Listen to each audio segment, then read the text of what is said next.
Welcome to Slimefoot, the Stowaway. As far as opening hand goes, we have Twilight Mire, Bloodstained Mire, lots of Mires in the hand, really heavy Mire hand. Do we want to keep on this one? We do have Blood Artist and Worn Powers. Yeah, we'll go and keep. Hopefully we hit that third land drop. That'll put us online for Worn Power Stone and then Thran Dynamo. If we can get the Mires out of our hand and be in a really good position. But yes, welcome to Slimefoot, the Stowaway. I hope you're excited for some sapling tokens and maybe some Aristocrats, maybe some Blood Artists if you're a fan of Blood Artists. He might be hanging around. Oh, he's right here. But it's just dumb. Sorry, this is like the let's go get down Bloodstained Mire. We're going to pass. It's like the fourth or fifth Slimefoot video that I've tried to record, and so usually when that happens, I get a little stir crazy sitting in my chair playing the same deck. But anyway, makes for some fun videos. We're playing Slimefoot, the Stowaway. Whenever a sapling you control dies, Slimefoot deals 1 damage to each opponent and you gain 1 life. Then for a 4-mana activation, create a 1/1 green sapling creature token. And technically, it is Saproling, but the R does not roll off my tongue that well at all, especially while giving commentary. So for the remainder of the video, it's going to be sapling because that just, I don't know, I like the sound of it. Let's go ahead and get this popped out, and it's our magic video, so we can do whatever we want. Let's go and put down Overgrown Tomb, not going to pay 2 life, and then we'll be online for Twilight Mire, into Failwar Stone, into Worn Power Stone, into Thran Dynamo. Oh, look at that, mana ramping. That is just, let's put them together, actually. There we go. Y'all can be friends. Let's go and get down Twilight Mire. Let's go and get down Failwar Stone. And then anything else, we're going to go and pass the turn to our opponent. Playing it Shu Yun, the Silent Tempest, Prowess. Whenever you cast a non-creature spell, you play red or white, any combination of that. If you do, target creature gains double strike until end of turn. So, thankfully, we do have Go for the Throat in the hand. Once they do get down to their commander, we're going to need to at least try to keep that up.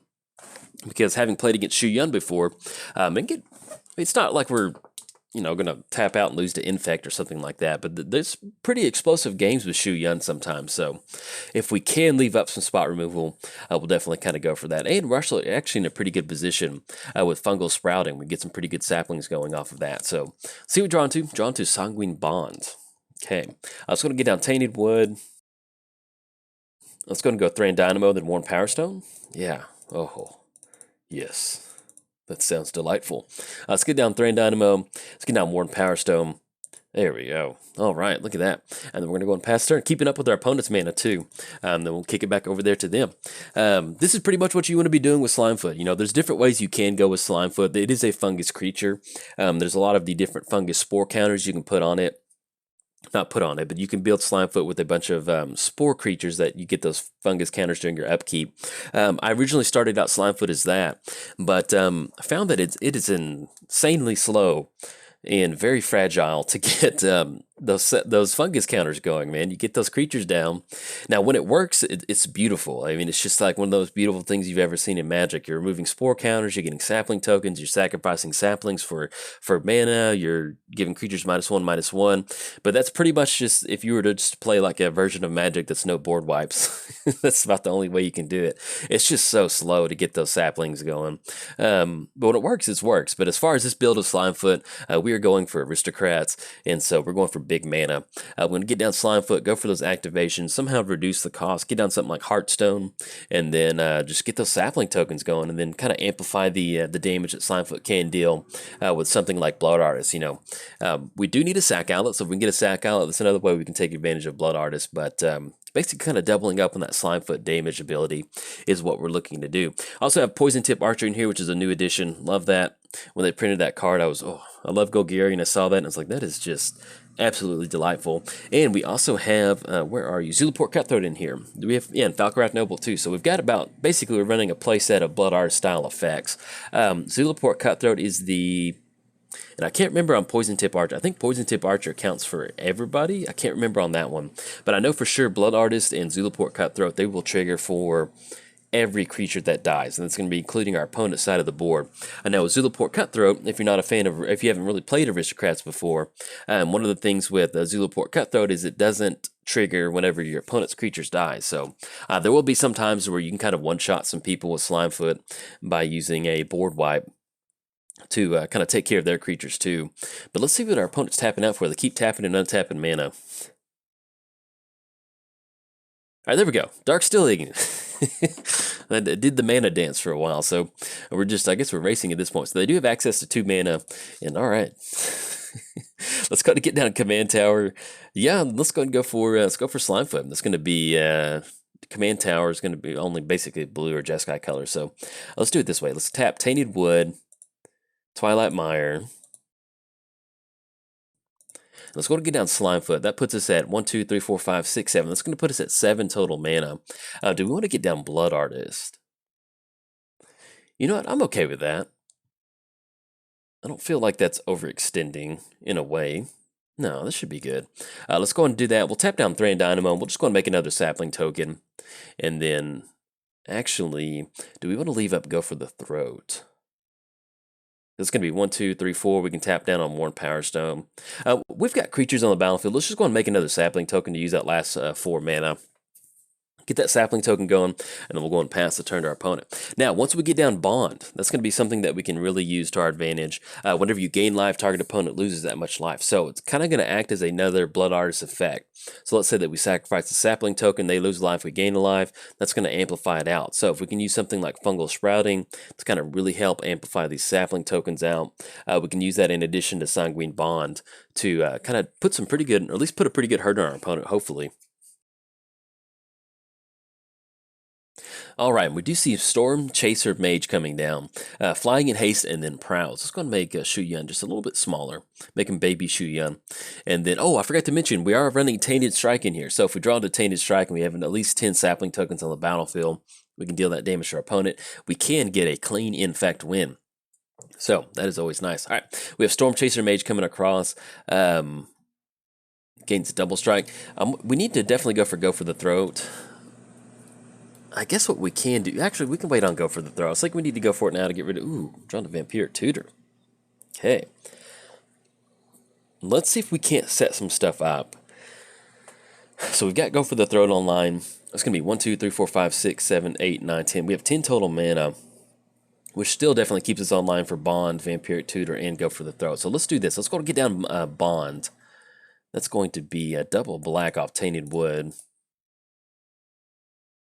Get down Bond, and then anything else, let's go and pass the turn to our opponent. So at this point right now, we are online for Go for the Throat and Vampiric Tutor. So depending on what sort of, if they end up paying that whatever creature to get double strike, we might end up targeting them with Go for the Throat. At this point right now with Vampiric Tutor, I'm almost tempted to go for a doubling season. That's going to allow us to really kind of amplify out the tokens that we have. Or actually, if we end up going for Parallel Lives, it'll be a little bit cheaper. And that'll end up with a few more tokens on the battlefield. Basically, the magic number at this point right now is going to be 15 sapling tokens on the battlefield if we don't want to go for a Tainted Strike. If we could somehow get Tainted Strike and go for that, that'll allow us to go. But at this point right now, if we tutor up Tainted Strike, we've got 1, 2, 3, 4, 5, 6, 7, 8, 9, 10. So we're looking at it basically about 2 saplings a turn, which is kind of nice. So I think at this point right now, I like kind of tutoring up some sort of token enabler. And so we could go for Fungal Sprouting, not Fungal Sprouting, with doubling season, because we do have Omnixilus and Vraska in here. And so now that I think about it, I think we'll probably end up going for a doubling season, because that at least kind of puts us in a position to where we can get some sort of Vraska ultimate, which is always fun to get that going. And then nothing too crazy from our opponent. So let's go and go for Vampiric Tutor. Let's go and grab that doubling season so we can really start to take advantage of a lot of these mana rocks. There we go. Get this popped out. Where are you? There you go, doubling season. All right, doubling season is going to go on top. We'll draw into that. We're going to get that down. It's going to be 1, 2, 3. All right, let's get down doubling season. And that still keeps us online for 1, 2, 3, 4, 5. Unfortunately, we still need to leave it Go for the Throat, but we can still start to go for those activations. And then let's just go and pass the turn to our opponent. Now, they did end up going for a Jeskai Banner activation, I think. I was looking at my deck list. So hopefully that means they're just kind of digging and they don't have some sort of good answer. That's going to allow us to really kind of start to build up this board state. But this is pretty much exactly what I had in mind for Slimefoot. You get down something like doubling season. Hopefully your opponent's not doing too much and you can really start to go for those activations and then have a lot of fun getting those sapling tokens going. That's one of the fun things about playing Aristocrats is like your board state is your win condition. So you have to protect your board and it's just like, each game is always different. When you're playing an aggressive deck, you're turning your creature sideways. Whenever you're playing, being your upkeep, Okay, but yeah, whenever you're playing aristocrats, it's always different. You know, you've got to find your sack outlet, you've got to find blood artists, you've got to find a token enabler, you've got to find. I mean, it's just a really fun way to get the win condition. That way, when you do get that win condition, it feels really nice. All right, opponent's going to get down Charmbreaker Devils, 6 mana, 4/4 with no instant or sorceries in the graveyard. And we are A-okay with that at this point right now. It's going to put us down to 24. Let's go for a Slimefoot activation, get those sapling tokens going. But like I mentioned, we do need to find a sack outlet now. We can have all the tokens in the world, but if we don't have a sack outlet, it does not get anything done. Let's go and get on Temple of the False God. Do we want to go for Fungal Sprouting? This will probably be the best time for us to use it. That's going to be 4 mana to get at least 2 sapling tokens on the battlefield. Yeah, let's go and do that. But we don't really have a ton of other creatures in here that can really take advantage of Fungal Sprouting. Basically, it's just kind of a reduced cost off Slimefoot. Let's tap off Thran Dynamo. And that's going to be at least 4 sapling tokens on the battlefield. So we're slowly working towards that 15 count. Once we get that sack outlet, we'll be in a really good position to go from there. All right, anything else? Let's go and kick it back over to our opponent. So we are looking at 1, 2, 3, 4, 5, 6, 7. We have 7 saplings at this point right now. That's going to be 1, 2, 3, 4, 5, 6, 7, 8. So we're actually online for 2 activations off Slimefoot. And instead of me counting 100 times every single game, I'm going to get my pin out. And that way I can kind of keep track of it. So we've got 7. That's what I would do when I would play Aristocrats in Modern a lot. If I'm playing online, I would just have a note card out and kind of do the math in my head. So we're looking at 7 saplings right now. We're looking at another activation, or at least 2 activations off Slimefoot, and that'll put us to where we can get at least 4 more saplings on the battlefield, putting us up to 11. So actually, we'll be in a pretty good position next turn. All right, opponent's going to go for simply just a Mind's Desire. just digging. I don't blame them. I know what it's like to get in a position where you're just like, I just need something. All right, so that will be. Let's see if they end up targeting something with Shu Yun at the beginning of your upkeep return. Okay, so let's see what they're going to go for.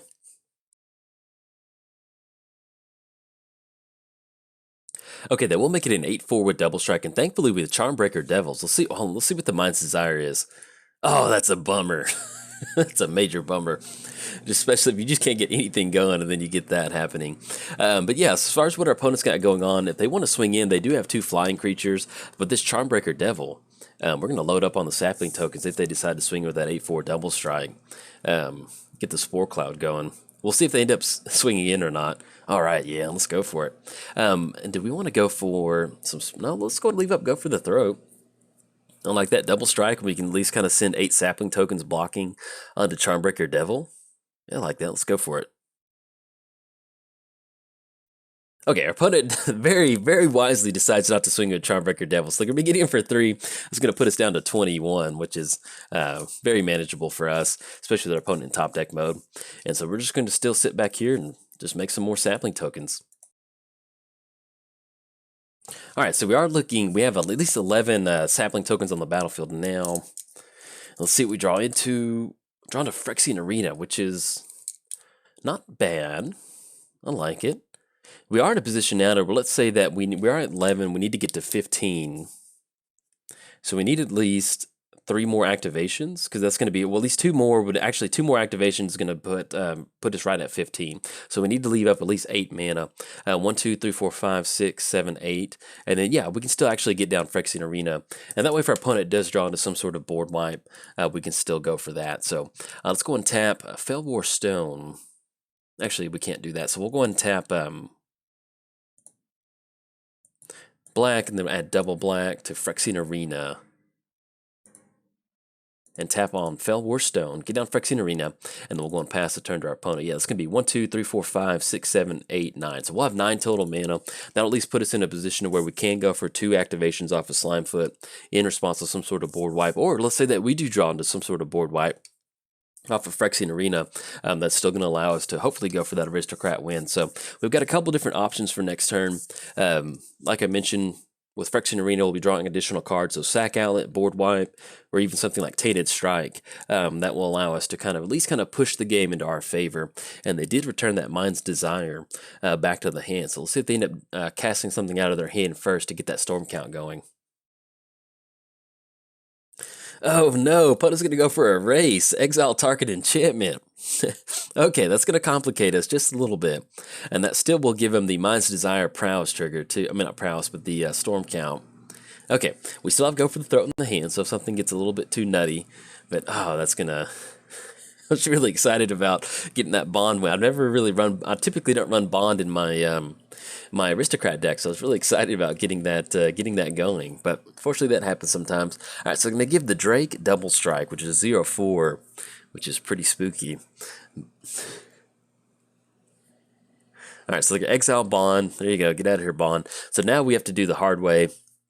We still go for the throw, but we're pretty much going to be on the sapling activations now, and we'll see what we can draw off of. We can draw off Phyrexian, but let's see what this Mind's Desire is going to bring. They're at least going to look at the top 2 cards of their library and cast some of those. And let's go. I'll let them resolve the stack, and then we'll talk about whatever they end up doing with the stack. Unfortunately, Is It Guildgate was revealed off of that. Prowess. That's a bummer. They keep hitting the guild gates off of that. They keep hitting lands, I should say. And then they hit a pole. Sorry to our opponent. That's a bummer, man. They keep hitting planes in the guild gate, and or they basically just keep hitting lands off of this Mind's Desire, which is not fun. That is the Magic God's not helping you out on that one. So we're looking at a 2/4 double strike. I'm still going to hold on to at this point right now. Hold on to go for the throat. We can take a 4. That's going to be 7. Let's put it down to 14. We can survive that. Basically, we're just trying to hold it up until there's something that we absolutely have to use it, and we're just going to keep making these sapling tokens. Because we can make up our life total pretty quick once we get down Slimefoot. Let's go for some activations. Alright, so we should be sitting at exactly 15 sapling tokens. Let's go and get the Phyrexian Arena trigger going. Draw a card, draw the Sapling Migration, and then draw into Doomblade. Well, that is nice. It's going to be both of their flying threats, and it's just really going to gum the board up. And actually, if we wanted to, if we end up going, and that's a sorcery speed, do we want to go and kick that? Because that's going to be create 4 of those instead. Yeah, let's do this. Let's go and cast it with a kicker. It's going to be 6 mana. That's going to be 8 total saplings, and actually at this point right now, we can just start swinging across with some of these sapling tokens now that we got Sapling Migration kicked. Yeah, let's go and do that.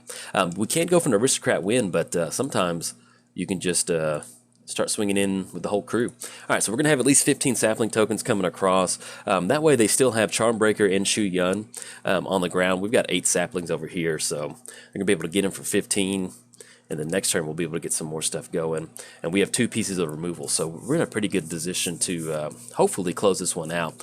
Mind's Desire will go back to the hand. I had originally thought about going for Doomblade or go for the throat on Charmbreaker Devil off of that, bringing Mind's Desire out of the graveyard.